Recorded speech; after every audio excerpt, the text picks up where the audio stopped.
सोचो कि आप रात के टाइम पे आप बारिश की हो रही उस आवाज़ से आप मस्त सो रहे हो और आपको बारिश की आवाज़ से अच्छी नींद आ गई, और जब आप सो गए और सुबह उठ के जब आप देखते हो कि बारिश आपके घर के अंदर तो घुस चुका, आपकी फैमिली परेशान बैठी हुई है, और आप जब बाहर निकल के देखो तो पूरे रोड, गांव, खेतों से लेके सब जगह सिर्फ पानी ही पानी में सब कुछ डूब चुका है।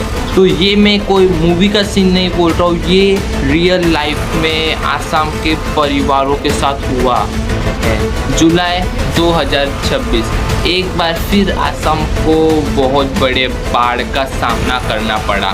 लगातार मानसून की बारिश और ब्रह्मपुत्र नदी का बढ़ता हुआ पानी का स्तर बढ़ने से कई गांव पानी में ही डूब गए। हजारों लोगों को अपना घर छोड़कर रिलीफ कैंप में जाना पड़ा। सड़कें, पुल और खेती को भी बहुत भारी नुकसान हुआ। में सबसे ज़्यादा असर कई जिलों पे पड़ा, जहां गांव पूरी तरह पानी से गिर गए। कई लोग घरों की ऊंची छतों या बड़े ऊंचे जगहों पर अपने मदद का इंतज़ार कर रहे थे। स्कूल और सरकारी बिल्डिंग्स को टेम्पररी रिलीफ कैंप में बदल दिया गया। आर्मी, एनडीआरएफ और एसडीआरएफ और लोकल वॉलंटियर्स मिलके लोगों को बोट के ज़रिए सुरक्षित जगहों तक पहुंचाए।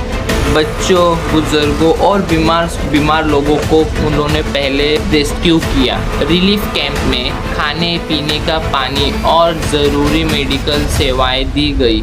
इस बाढ़ ने सिर्फ घर ही नहीं बल्कि लोगों, रोजगार और जिंदगी को भी प्रभावित किया। खेतों में खादी फसल पानी में ही डूब गई। पशुओं का भी नुकसान हुआ। गाय, भैंस, बकरी, उधर के जानवर भी बहुत ज़्यादा मात्रा में मारे गए। कई सारे सर्किट टूट गए। कुछ इलाकों में बिजली और कम्युनिकेशन सर्विस भी प्रभावित हुए। इसके मुताबिक क्लाइमेट चेंज की वजह से रेनफॉल की घटना और तेजी से बढ़ रही है।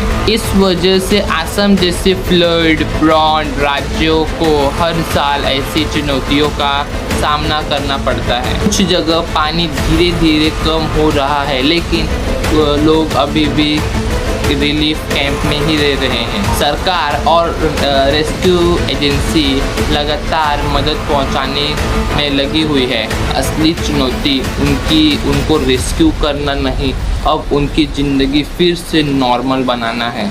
असम की यह बाढ़ हमें यह बताती है कि प्रकृति की ताकत कितनी बड़ी हो सकती है।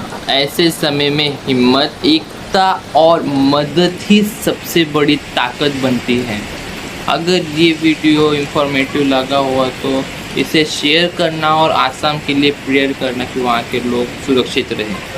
बाय, जय हिंद।